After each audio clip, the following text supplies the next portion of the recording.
नमस्कार दोस्तों, मेरा नाम है मनीष कुमार सिंह और आपका बहुत बहुत स्वागत करता हूं मैं 4 पीएम महाराष्ट्र पे।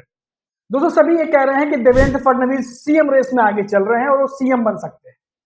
बिल्कुल बन सकते हैं, अब तो कोई डाउट नहीं है, बन भी सकते हैं। लेकिन क्या बीजेपी के लिए देवेंद्र फडणवीस को सीएम बनाना इतना आसान है या फिर कोई अड़चन भी बीच में आ सकती है? अब देखिए, बीजेपी सीएम ऐसे फेस को बनाना चाहती है, जो रिपोर्ट्स आ रही हैं कि उससे महाराष्ट्र में जो जातिगत समीकरण है वो ना बिगड़े।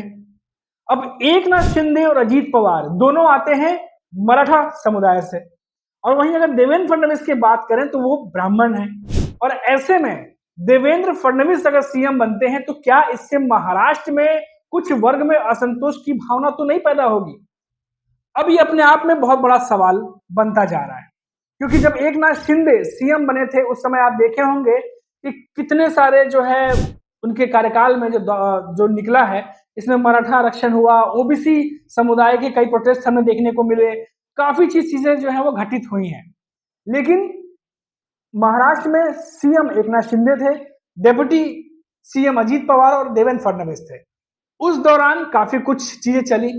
अब ऐसे में क्योंकि 130 से ज्यादा सीटें बीजेपी के पास है और बाकी जो सहयोगी दल हैं उनके पास 41 सीटें अजीत पवार के पास और 57 के करीब सीटें एकनाथ शिंदे के पास। अब ऐसे में बीजेपी चाहती है कि उनका सीएम बने, और बिल्कुल अब सीएम उनका ही बनेगा ऐसा लग ही रहा है, क्योंकि सब जो एकनाथ शिंदे उन्होंने भी अपने हाथ पीछे खींच लिए अब रेस से। तो क्या ऐसे में नया चेहरा कोई सामने आ सकता है जो कि जो मराठी समुदाय है, जो मराठा हैं, उनको भी अपनी तरफ खींचे और साथ ही साथ जो ओबीसी समुदाय के लोग हैं उनमें भी बीजेपी की पैठ मजबूत करे? क्या कोई ऐसे ऑप्शन के साथ बीजेपी जा सकती है? ये अपने आप में बहुत बड़ा सवाल है।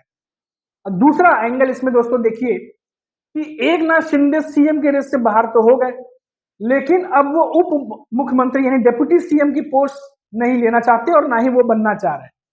अब जो री के पार्टी के नेता है संजय सिरसाट, उन्होंने भी ये बात कही कि डेप्यूटी सीएम की पोस्ट तो एकनाथ शिंदे बिल्कुल नहीं लेंगे, उन्हें बनना भी नहीं चाहिए क्योंकि वो सीएम रह चुके हैं। अब ऐसे में खबर आ रही है कि एकनाथ शिंदे भले ही डेप्यूटी सीएम की पोस्ट अपने लिए ना ले रहे हो, लेकिन उस पोस्ट के लिए दूसरा नाम आगे किया जा चुका है, और वो नाम कोई और नहीं बल्कि एकनाथ शिंदे के सुपुत्र श्रीकांत शिंदे हैं। श्रीकांत शिंदे डेप्यूटी सीएम बन सकते हैं, इसकी पूरी पूरी आशंका जो है वो अब नजर आने लगी है। और साथ ही साथ 3 अहम मंत्रालय एकनाथ शिंदे को देने की बात चल रही है, ये भी सोर्सेस के हवाले से खबर निकल के आ रही है। अब क्या होगा आगे, क्या नहीं होगा, ये इस पे सस्पेंस तो बना ही हुआ है, दिल्ली में बैठक चल रही है। लेकिन ये तमाम जो समीकरण घूम रहे हैं, ये एक ही बात की तरफ इशारा कर रहे हैं कि अजीत पवार के पास वित्त मंत्रालय तो होगा ही होगा, साथ में सिंचाई या कृषि विभाग भी मिल सकता है, उसके साथ 9 कैबिनेट कम से कम जो है वो अजीत पवार की एनसीपी को मिल सकता है। दूसरी तरफ खबर आ रही है कि 3 अहम मंत्रालयों के साथ 12 कैबिनेट एकनाथ शिंदे की शिवसेना को जा सकते हैं और कुछ बड़े नेताओं को, अहम नेताओं को उसमें पद भी दिया जा सकता है। इस तरह की बात निकल के सामने है। हालांकि ऑफिशियल अभी तक कुछ भी कहा नहीं गया है। ये तमाम अटकलें, आशंकाएं, जानकारी और जो जानकार कह रहे हैं उनके आधार पर मैं आपको बता रहा हूं। लेकिन ऐसा भी हो सकता है, इसमें कोई दो राय नहीं है, ऐसा पॉसिबल है। लेकिन फिर मैं वही बात बताता हूं कि क्या बीजेपी जो चाह रही है कि बीजेपी का सीएम बने और देवेंद्र फडणवीस बने, क्योंकि नाम उनका आगे चल रहा है, तमाम रिपोर्ट्स ये बता रही हैं, क्या ऐसे में देवेंद्र फडणवीस ही बनने जा रहे हैं सीएम? अगर वो बनते हैं तो फिर जैसे कि पूरी खबरें वैसी ही रहेंगी। अगर कोई नया चेहरा आता है तो जाहिर सी बात है, जैसे मैंने पहले भी बोला कि चौंकने वाली बात नहीं होगी। लेकिन क्या ये नया चेहरा, सबसे बड़ा सवाल कि जो नया चेहरा आएगा, क्या वो अजीत पवार और एकनाथ शिंदे के साथ मिलकर महाराष्ट्र की सियासत को संभाल पाएगा? क्योंकि ये जो दो दिग्गज हैं, अजीत पवार और एकनाथ शिंदे, दोनों को साथ में रहकर संभालते हुए सीएम बने रहना और सरकार चलाना आसान काम नहीं है महाराष्ट्र में। जो कुछ भी 2-2.5 साल में घटा है, आपने खुद देखा कि देवेंद्र फडणवीस किस तरीके से, चाहे वो एकनाथ शिंदे हो चाहे अजीत पवार हो, दोनों ही पार्टियों के नेताओं को और खुद अपनी जो बीजेपी की पार्टी उनके नेताओं में, सीनियर नेताओं में कैसे मतभेद थे, फिर भी किस तरीके से महायुति जो है वो साथ में काम करती रही और चुनाव तक जो है वो डटी रही। बहुत खींचतान की खबरें आई, बहुत जगह खबरें चली, हमारे यहाँ भी हमने रिपोर्ट लगातार दिखाई कितनी सीट बंटवारे को लेके, या उसके अलावा भी बयानबाजी की बात कर ले, लोकसभा चुनाव में भी गजब की बयानबाजी देखने को मिली, तलखियां देखने को मिली। तो इतना आसान नहीं है किसी भी नए चेहरे को आना और सीएम अगर बनाते हैं उसके बाद इन दोनों दिग्गजों के साथ में सरकार चलाना।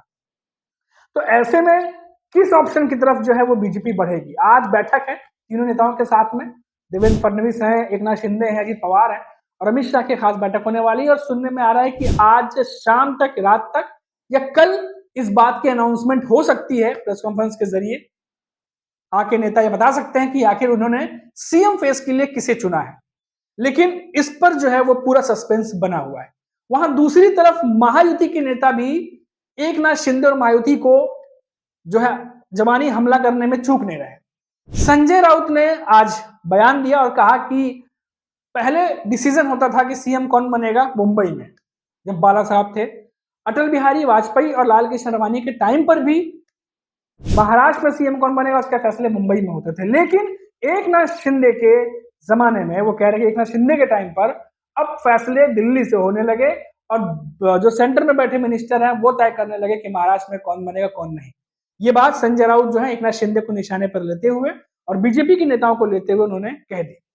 तो चलिए, ये घटनाक्रम तो घटता ही रहेगा महाराष्ट्र की राजनीति में, लेकिन जो सवाल मैंने शुरू किया था उन सवाल पर मैं चाहूंगा कि आप भी सोचें और कमेंट बॉक्स में हो सके तो बताइए कि आपके दिमाग में क्या चल रहा है, कि क्या देवेंद्र फडणवीस जितना सीधा ये दिखाई दे रहा है, क्या सीएम बनाना उतना सीधा है, या फिर कुछ और ऑप्शन के साथ बीजेपी जाने वाली है, और वो कौन हो सकता है?